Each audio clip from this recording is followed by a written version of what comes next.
Welcome. I'm here with Chris Culnane. Yo, yo. He's been doing everything in the music business savant, music savant. He's all around. Why don't you introduce yourself?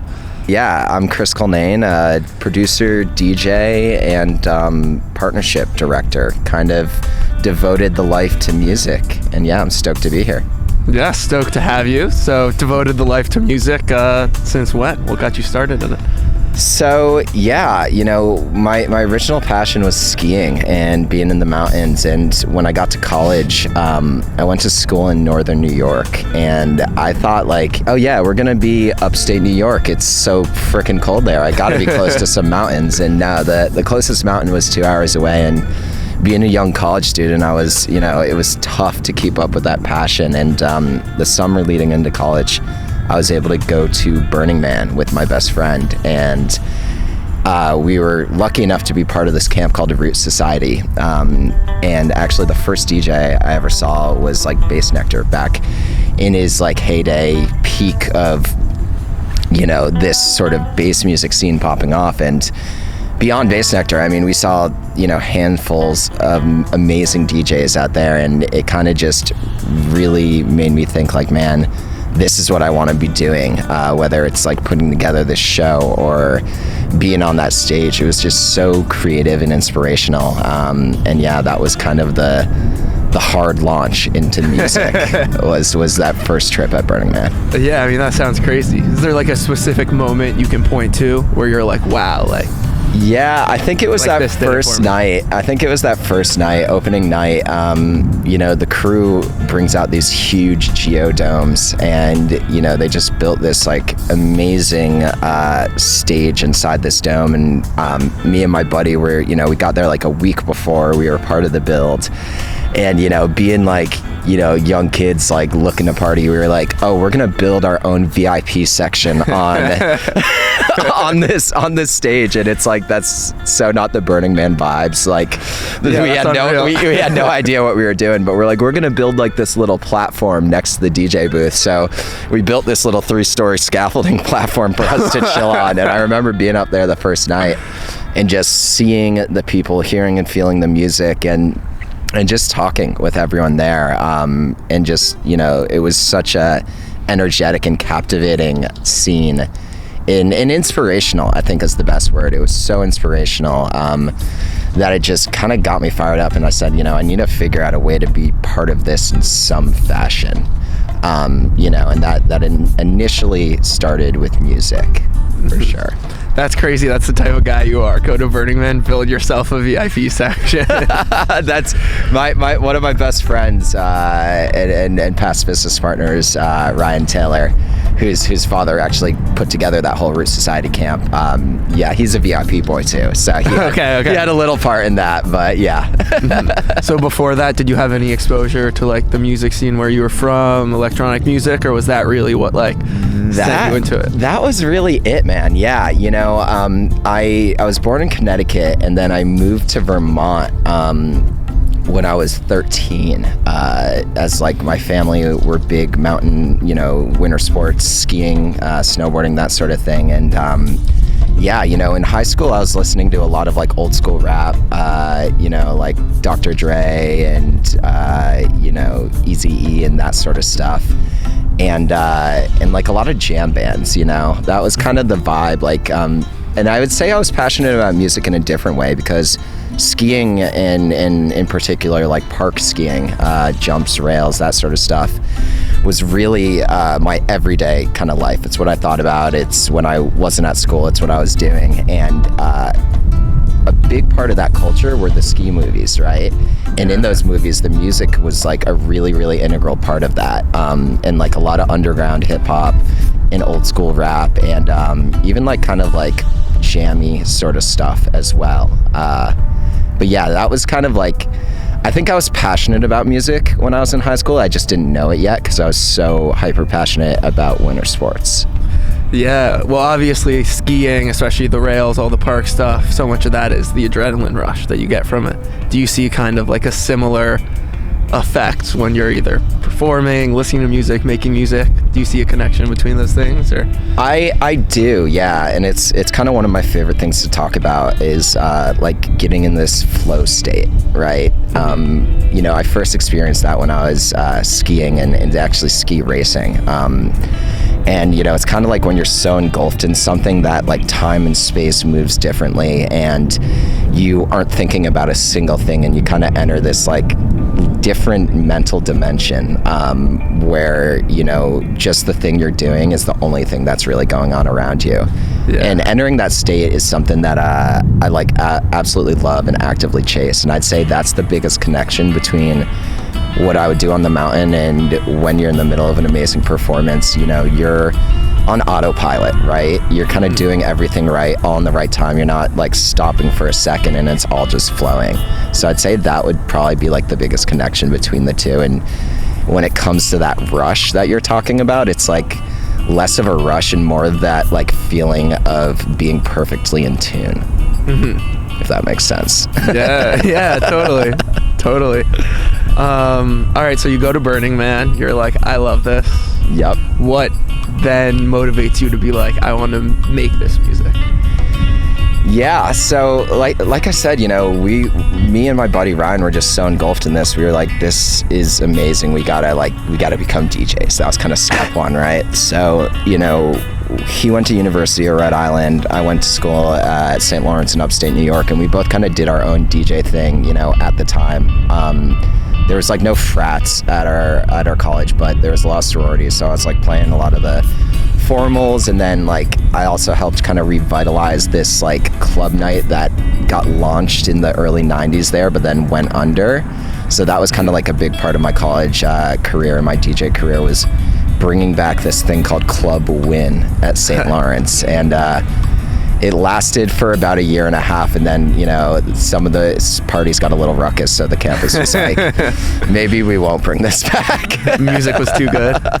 Yeah, I remember like the fifth one that we did or something like that. There was, you know, the school actually like paid for it and put them on, which was kind of wild to me. Oh wow, yeah. Yeah, that's like the dream as a DJ. I know, and so I mean, it was like in their facilities and stuff. And yeah, long story short, you know, one of the later events we had, kids were like climbing in through windows because it was at capacity and they couldn't get in, and yeah, it just got a little buck. So but you know what? That was senior year. I was kind of on my way out. It was like a nice, like, tip of the hat. Okay, we've done our work here. It's time to depart. Yeah. So the school's actively paying for like the destruction of its property. I think that's where the line was crossed. They're like, all right, we're double dipping here. We got to fix all this stuff, and we just like paid to put this on and to like get your equipment and all this stuff. So yeah, I think that's where I crossed the line potentially.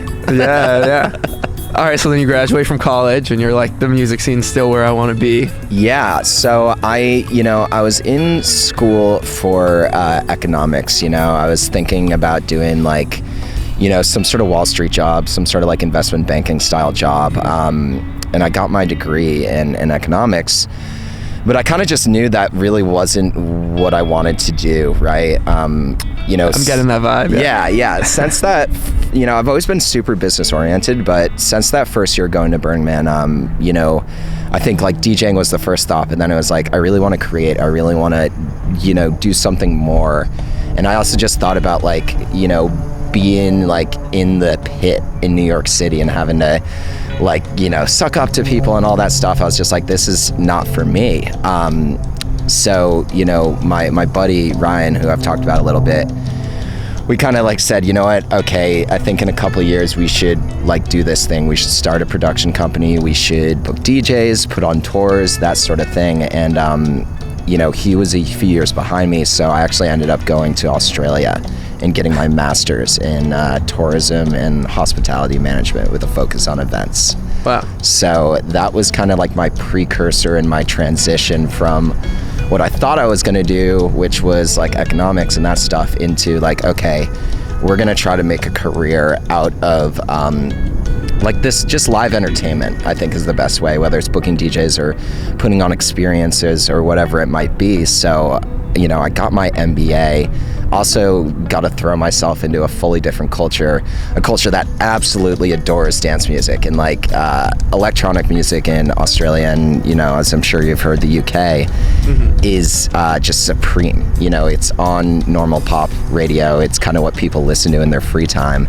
And yeah, I was able to live there for 2.5 years. I DJ'd out there, and you know, my whole focus was kind of learn the next level skills to kind of put on these experiences. And I think what it taught me more than anything is like how to give the people what they want. That's what, like, you know, tourism and hospitality is all about. It's like, how can you find a way to like connect with people and make them happy? So that was like the biggest takeaway I got from being there. And it was really cool. For my senior thesis, I actually threw like this amazing party, pretty much. Wow. I just wrote a paper. Yeah, I mean, the paper was the hardest part. I did have to pump that out. It was like 50 pages. But, you know, we threw a fundraiser, like DJ show and like swimwear launch fashion event at this like insanely dope surf. It's like a like boutique resort, you know. I think they might have like 25 rooms in the hotel, but it's called Commune, K-O-M-U-N-E, in Surfers Paradise in Queensland. And it's like, you know, like co-founded by like Kelly Slater, or he's just like a huge supporter of their stuff. And yeah, we did this like Billabong swimwear launch and like fashion shoot that I was able to DJ, and then just through this all day event with like different food and experiences and like aspects to it while, you know, fundraising. And you know, it was just an amazing experience and something that, like, you know, really kind of taught me how to do this stuff from the start, I would say. Yeah, I'm sensing like a theme here. You're very capable of finessing your school to throw some crazy fingers. I never thought of it like that, but you might be right, honestly. Yeah.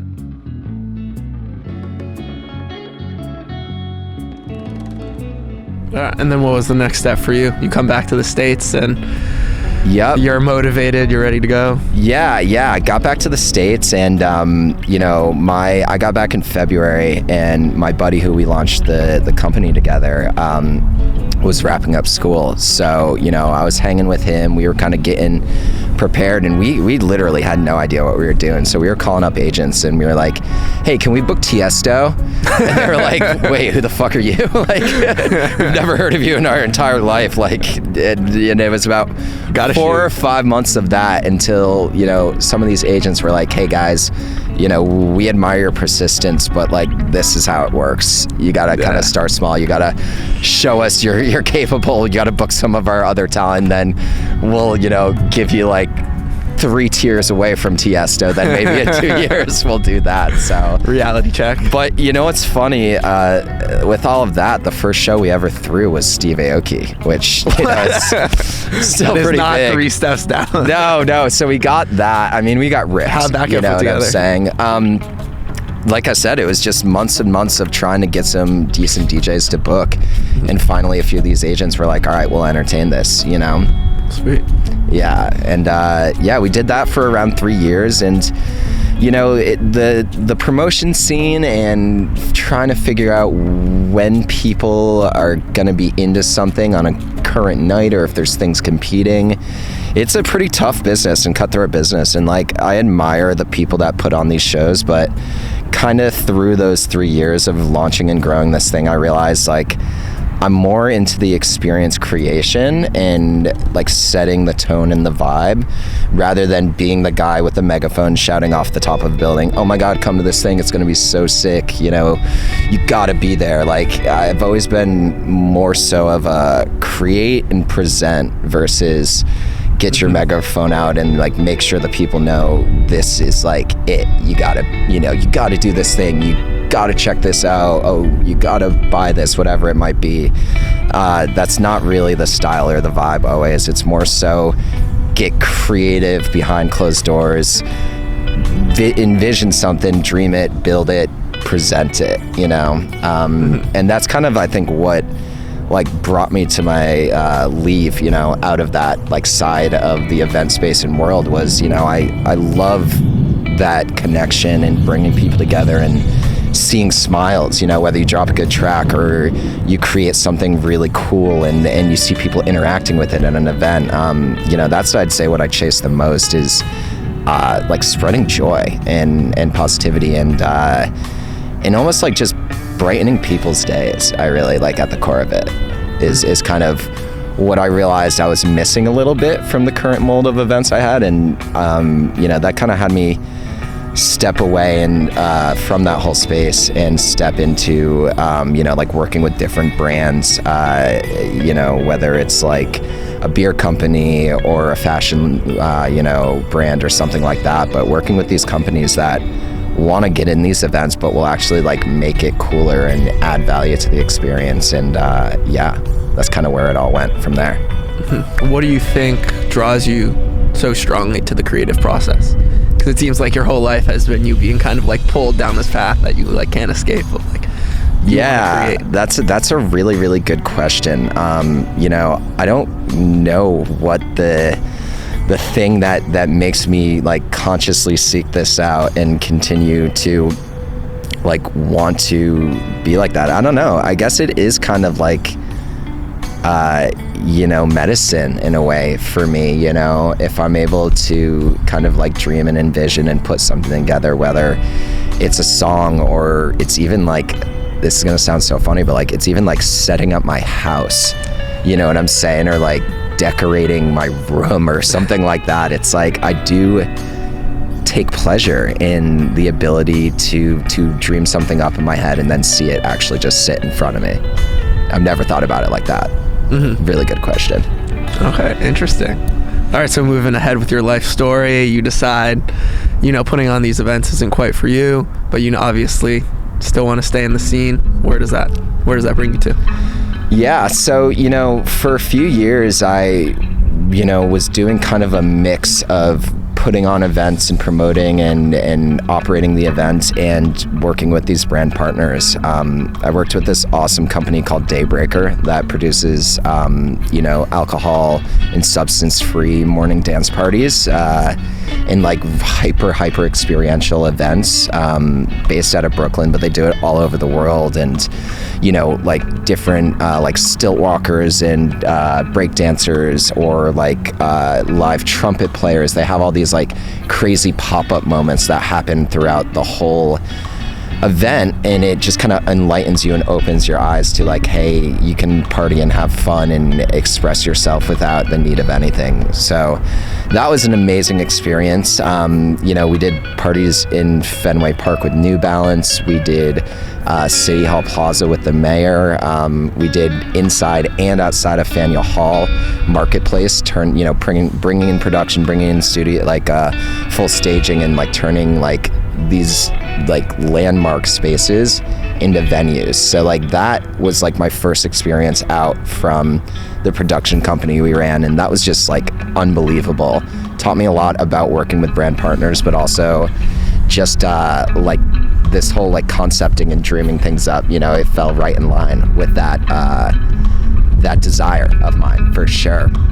So I did some of that, and like it was kind of like a little bit of piecemeal stuff. You know, I was like also working with Julian Edelman's team a little bit and like helped kind of put together some of his pop-up shops during bye weeks while he was in the NFL, which was dope. And then I worked with this food and beverage company before the pandemic doing like brand partnerships. So kind of took me out of the music scope for a few years, but was really interesting and like something I've always loved, whether it's like studying in Australia or, you know, traveling, is like I love throwing myself into different scenes and cultures and figuring it out and kind of like presenting myself to that scene and figuring out how I fit in, you know. So that was cool. But then, I mean, pandemic hit and, you know, small, you know, restaurants, which was kind of what we focused on, all kind of went under. Food and everything like that was super sensitive. So, you know, kind of during the pandemic, reassessed a little bit what I want to do and how I want to approach it. And, you know, being an active producer and hyper passionate about music, I wanted to get back to that, right? You know, I'd kind of missed that as much as I loved the food and chef scene and like high-end wines and all that shit. You know, I was like, let's like bring it back to the core, you know? Let's like kind of like, and also bring my worlds together a little more, you know what I'm saying? So you know, I've always wanted to like work for Insomniac, you know? They're just like the biggest dogs in the space. I always wanted to work for like Live Nation, you know, which owns them now actually, but like was kind of applying for a few things here and there, and nothing was just like hitting, you know. It was kind of like all steps backwards, right? And I was like, I don't want to take a step backward in life, man. Like, I'm not gonna come out of this thing and be worse off than I was when I left. And you know, like with everything shutting down, like I definitely got smacked when it all happened.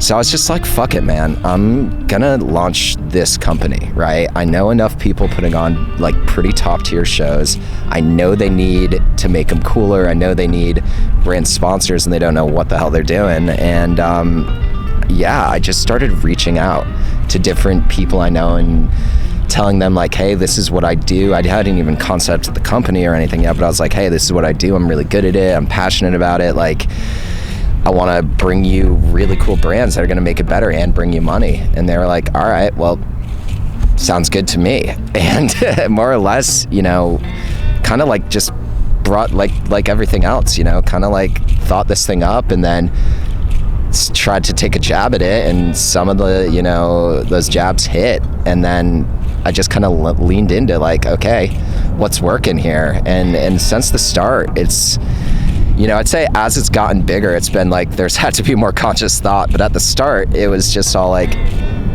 we like just keep doing good things, keep being you, and like more good things will come. And that's just like the way it's been like since the like 2 years when it got launched. Was like from that first event series, like made good relationships, networked, like met good people.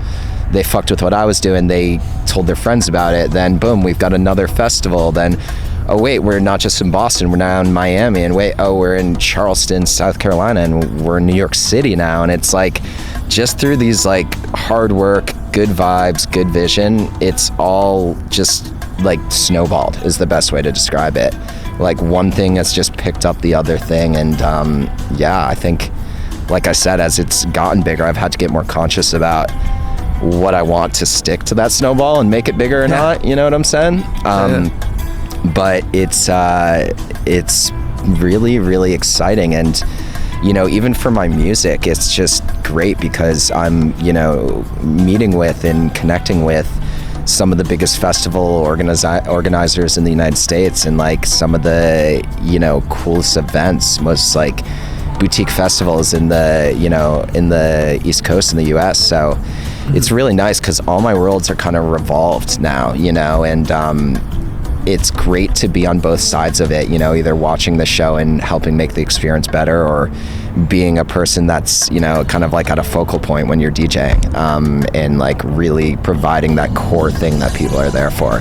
You know, it's either like the supplementary stuff, which is all the partnerships, the brands, what else is going on in the festival, you know, the vendors and stuff, or you're at the helm and you're kind of like that other side of it. So it's kind of nice. I get to be a little bit on both sides of it.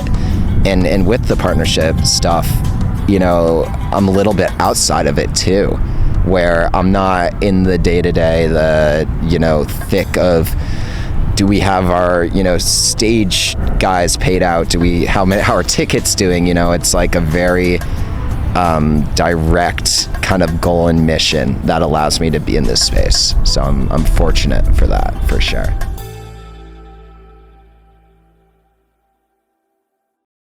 Yeah, so it's been a journey for you from skiing to econ student to DJing, Australia, back to America, DJing, putting on events, Julian Edelman, food. What do you think you've like taken away from like this whole process that you've been through to get to where you are today? Yeah, it has been quite a journey for sure. I think if there's anything I've taken away, it's really about like consciousness and being conscious of what you're doing and what's making you feel good, right? And what's working, and just I'd say out of anything, like, don't be afraid to go a few different directions, and if something doesn't work out, like, just move on, right? I think for me, like, it has been quite a journey, a long journey for sure. And I'm in a spot now where I'm like really loving life and kind of hitting this stride. And did I have to kind of fail at a few things to make that work? Potentially, right? But I think that as long as you've got a dream, persistence, and you're not willing to like give up, and you can like really like lean into those things that make you feel good, you'll find your way eventually. So yeah, it sounds like, ups, downs, all that. Looking back, any decisions that you think you'd make differently, anything you'd want to change from the journey you've been on? Yeah, I think if anything, I love like, throughout college and even grad school a little bit, and even like the early days of business, it's always fun socializing and partying and ripping it up. But, maybe would have like done a little, like switch gears a little bit earlier. But, at the same time, like I preach this a lot through my like close friends and my family, but like everyone has their own path, man. So there's like no really big regrets for me in terms of how things got managed or the timeline here. I think that you look at some of the greatest people in the world and they didn't really, hit it till they were like 45 or 50 even, but they're absolute legends. And you're like, okay, well, yeah, that's unconventional and that's different. And like even on the adverse now, with like social media stars and stuff, it's like people are finding success at like 12, so like it can happen at any time. And I think that, looking back, yeah, of course, I think it'd be unnatural if everyone was like, nah, it was perfect. I'm just the shit. Like, I don't think it goes down like that. Obviously I would have changed some stuff, but at the same time, I would have changed nothing, because I think that everyone does have a unique path, and as long as you can believe you're on your path and you'll get there, you will, is my belief. So where's that path taking you right now? Are you still making music? Or? Yeah. I've been making a lot of music. Something I need to get better at is putting it out. With the partnership business, and as that's really snowballed, like I was saying, it's snowballed over the last years. It's made it a little more challenging to get in the studio, but I'm actively finding ways to do that, and I've got a game plan to put out a lot of this music that I've got wrapped up, finished, and sitting on. So yeah, next year's gonna be a lot of releasing for sure, and I'm excited to put out this set as well, as it's got all my originals and remixes, and is actually the first piece I've ever recorded that has exclusively all my content. So big moment for me, for sure. Yeah, that's awesome. Hell yeah. How would you describe the music you're putting out? I would say that it's, definitely got its own style, but, it's kind of a combination of, minimal grooves with some grittiness. Guys like Mochak and Vintage Culture and Chris Lake, like, some of the Brazilian and Latin American house guys, those are all like really big inspirations for me. But yeah, I think it's got its kind of own unique style. But if anything, I'd say, it's a combination of grittiness, but with like minimalism as well. Well, because you mentioned you like grew up on like these 80s pop hits, 90s West Coast rap. Yeah. Do those musical influences you grew up with affect in any way like the music you produce today? Oh, definitely. I'm still trying to hone in on that West Coast whistle sound. I don't think I've got that perfected yet, but yeah, I love like that music that I did grow up on, and I'd say if anything that like West Coast kind of gangster rap stuff is a big part of what I bring into my music. But yeah, it's really just about like kind of leaning into that feeling and what's feeling right for me too. So I like making a lot of remixes just because it's easy to kind of connect with that nostalgia and that sort of vibe, and present it in a new way.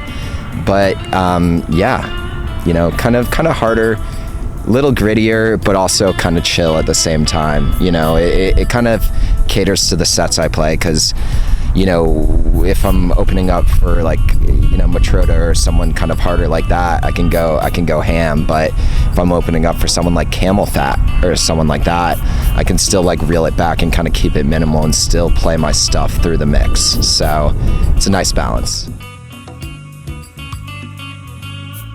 All right, so Chris, with everything you've learned from everything you've been through so far, looking back, if you could teach your younger self something, right after you went to Burning Man, what are you telling yourself? What advice are you giving?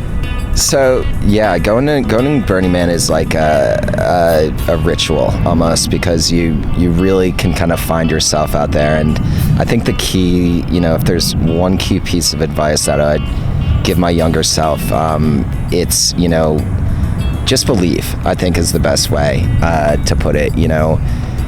There's a saying from a pretty funny movie back in the day, but it's a saying that I really love. That's worrying's like a rocking chair. It will give you something to do, but it gets you nowhere. And I think like that's something that I heard when I was kind of younger, just about to get into college, and that really stuck with me. It's like, spend your time and your days and your moments like excited, attracted, enhanced about what's in front of you.